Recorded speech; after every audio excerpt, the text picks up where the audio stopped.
Assalamualaikum warahmatullahi wabarakatuh. Apa kabar semuanya? Hari ini kita akan pelajari tentang lembaga sosial. Masih ada di bab 2 tentang individu, kelompok, dan hubungan sosial dalam subbab lembaga sosial. Nah, di sini ada peta konsep. Sebelumnya kita telah mempelajari apa itu individu, apa itu kelompok, apa itu hubungan sosial, apa itu status dan peran, serta hari ini kita akan pelajari lembaga sosial. Sebelumnya hubungan sosial di dalamnya ada hakikat interaksi, syarat interaksi, pendekatan interaksi, faktor pendorong, serta bentuk interaksi. Dan di status peran kita telah mempelajari status sosial, bentuk status sosial, hakikat peran, serta bentuk peran sosial dan konflik peran. Hari ini kita akan pelajari tentang pengertian dari lembaga sosial, proses pertumbuhan lembaga sosial, karakteristik lembaga sosial. Next, selanjutnya kita akan belajar fungsi dan jenis dari lembaga sosial. Nah, sebelum kita memasuki materi lembaga sosial, kita akan mengulas materi sebelumnya tentang status dan peran. Pertama ada apa sih status sosial itu? Status sosial merupakan sekumpulan hak dan kewajiban yang dimiliki seseorang dengan mencerminkan kedudukannya di masyarakat. Jadi, status sosial itu merupakan kedudukan seseorang yang ada di masyarakat. Sedangkan bentuk suatu sosial ada ascribe status, achieve status, dan assign status. Ascribe status merupakan status yang diperoleh bukan karena usaha, melainkan karena keturunan. Sedangkan achieve status merupakan status yang diperoleh dengan cara usaha, contohnya seperti dokter ataupun meraih gelar sarjana. Selanjutnya ada assign status, yaitu status sosial yang diberikan oleh pihak lain. Kemudian selanjutnya ada peran sosial. Peran sosial merupakan tingkah laku individu yang mementaskan suatu kedudukan tertentu. Jadi, individu tersebut memerankan sebagai apa di masyarakat. Selanjutnya ada bentuk peran, yaitu peran bawaan dan peran yang diharapkan. Selanjutnya ada konflik peran, terjadi apabila seseorang memiliki peran dari 2 atau lebih status yang dimiliki. Next, selanjutnya, apa sih lembaga sosial itu? Ada yang tahu tidak? Lembaga sosial berasal dari bahasa Inggris, yaitu social institution. Sedangkan Kunchoro-Ningrat menyebut lembaga sosial sebagai pranata sosial. Selo Sumarjan dan Sulaiman Sumardi menyebut lembaga sosial sebagai lembaga kemasyarakatan. Nah, di sini lembaga sosial itu merujuk pada 2 pengertian tentang sistem nilai dan norma.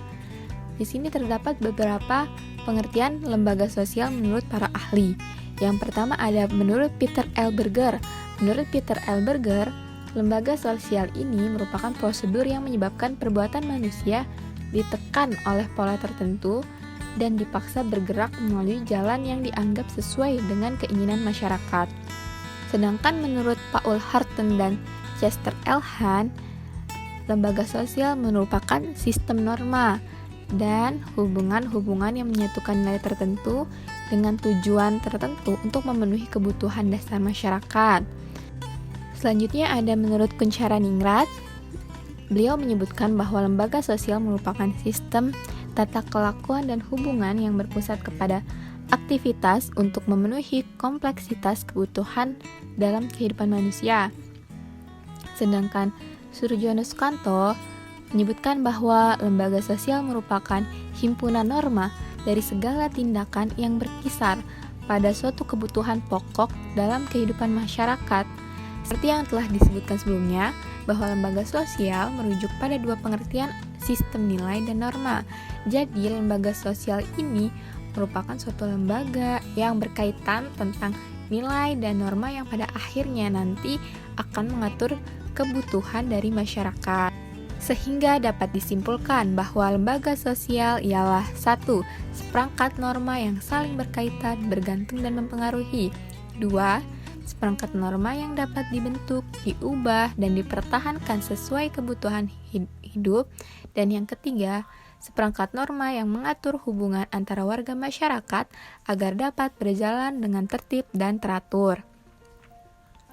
Di sini terdapat beberapa contoh-contoh lembaga sosial seperti lembaga perkawinan yaitu kantor urusan agama, kemudian lembaga pendidikan seperti SD, SMP, atau SMA, kemudian lembaga agama seperti masjid, gereja, pura, vihara, terus kemudian lembaga kepemerintahan seperti partai, dan lembaga perekonomian seperti PT, perseroan terbatas, firma, ataupun CV.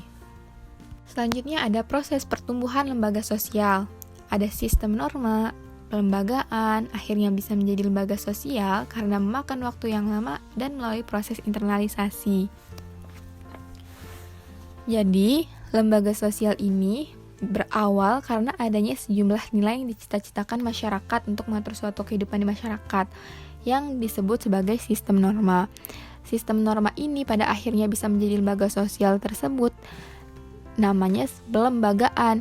Jadi dari sistem norma pada akhirnya bisa menjadi lembaga sosial, di tengah-tengahnya ada proses yang namanya pelembagaan. Selain itu di proses tersebut juga ada suatu kegiatan internalisasi nilai-nilai norma tersebut di masyarakat dan memakan waktu yang cukup lama. Jadi intinya proses pertumbuhan lembaga sosial itu karena adanya nilai dan norma yang dicita-citakan oleh masyarakat hingga pada akhirnya bisa menjadi sebuah lembaga sosial. Nah, secara garis besar timbulnya lembaga sosial diklasifikasikan ke dalam dua cara, secara tidak terencana dan secara terencana.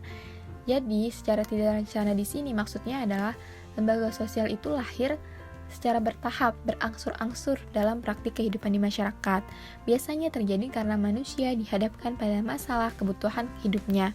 Contohnya adalah sistem barter yang saat ini berganti menjadi sistem jual beli.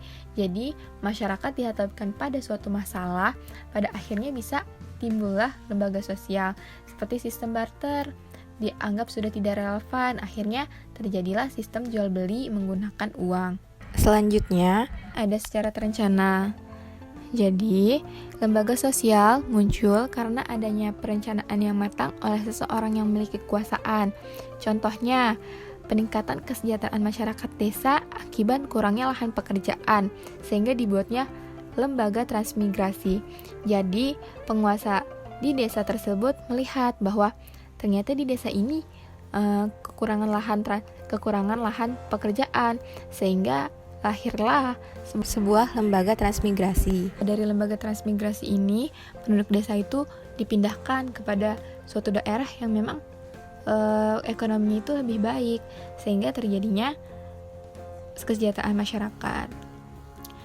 Next, selanjutnya yang terakhir untuk materi hari ini ada karakteristik dari lembaga sosial. Karakteristik dari lembaga sosial yang pertama ada memiliki simbol, contohnya ada simbol pendidikan seperti itu Turian Dayani, ataupun simbol hukum yang digambarkan oleh wanita yang sedang membawa neraca dan pedang. Kemudian ada memiliki tata tertib, contohnya dalam lembaga keluarga terdapat aturan tentang menghormati yang lebih tua dan menghargai yang lebih muda. Selain itu, contoh yang lain seperti di lembaga pendidikan juga terdapat aturan-aturan tertentu untuk mengatur warga di sekolah tersebut. Selanjutnya ada usia lebih lama, maksudnya adalah lembaga sosial yang diwariskan dari generasi ke generasi. Contohnya dalam lembaga keluarga terdapat sistem pewarisan yang masih dianut sampai sekarang. Kemudian ada memiliki alat kelengkapan, seperti lembaga pendidikan membutuhkan buku, alat tulis, komputer untuk menunjang proses pendidikan tersebut. Next, selanjutnya karakteristik lembaga sosial yaitu memiliki ideologi. Memiliki ideologi di sini maksudnya adalah memiliki sistem gagasan yang mendasar secara bersama-sama untuk mendukung keberlangsungan lembaga. Dan selanjutnya ada memiliki kekebalan atau daya tahan. Contohnya, lembaga sosial memiliki kurikulum untuk mengatur kegiatan belajar mengajar. Kita telah sampai di penghujung materi untuk hari ini. Jadi, materi hari ini kita telah pelajari apa itu lembaga sosial, proses pertumbuhan lembaga sosial, dan karakteristik dari lembaga sosial. Lembaga sosial itu merujuk pada dua pengertian, yaitu sistem nilai dan norma. Kemudian proses pertumbuhan lembaga sosial berawal dari sistem norma, pelembagaan lembaga sosial, atau secara garis besar, lembaga sosial diklasifikasikan ke dalam dua cara, yaitu secara tidak terencana dan secara terencana. Selanjutnya ada karakteristik lembaga sosial. Di dalamnya terdapat simbol, tata tertib, usia lebih lama, memiliki alat kelengkapan, memiliki ideologi, dan memiliki kekebalan. Sekian dari materi hari ini. Next kita akan mempelajari tentang fungsi dari lembaga sosial dan jenis-jenis lembaga sosial. Kurang lebihnya mohon maaf. Assalamualaikum warahmatullahi wabarakatuh.